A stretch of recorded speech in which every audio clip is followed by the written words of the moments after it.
Guys, naglalakad kami kasi sira yung bus namin. Ayan po. Ang init. Guys, kung kinsa tong ganahan mag-order sa Arius, just message me, PM lang po. Kung magkano yung babudget nyo at pasiguan natin doon sa Gold Store. Order! Kasi sinong gustong mag-order ng Arius? Arius lang ang kaya ko. Ang necklace masyado pong mahal. Or kinsay ganahan sa perfume na original. Ang perfume mahal, mura po alahas. Kasi original po.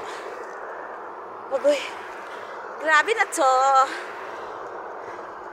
Ayan na po, malapit na ako sa hospital namin. Sa aking job site. Ayan na. Kunting taste na lang. Yung mga kasama ko nandun pa sa uli. Malakas pa po akong maglakad. Pero ang sakit ng abaga ko sa bigat ng aking pack.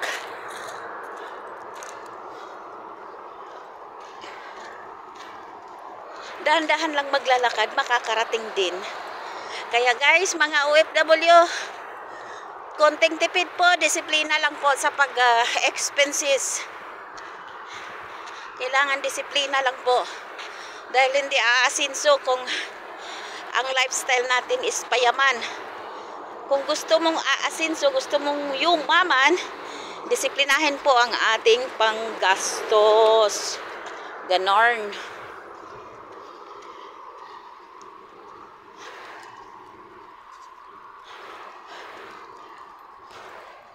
Ay, sa wakas.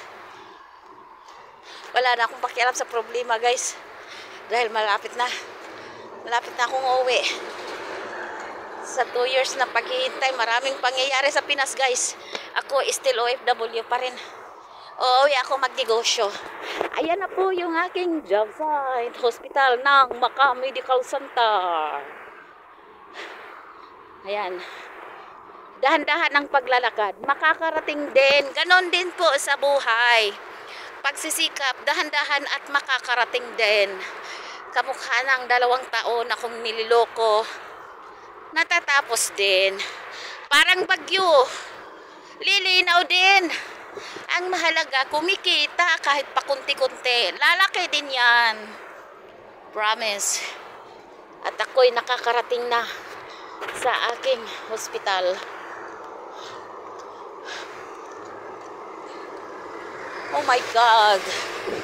Ayan po yung ambulance. Sinakyan Joliet. Kontrabida. Ayan po yung aking hospital. Super laki. Ayan na po.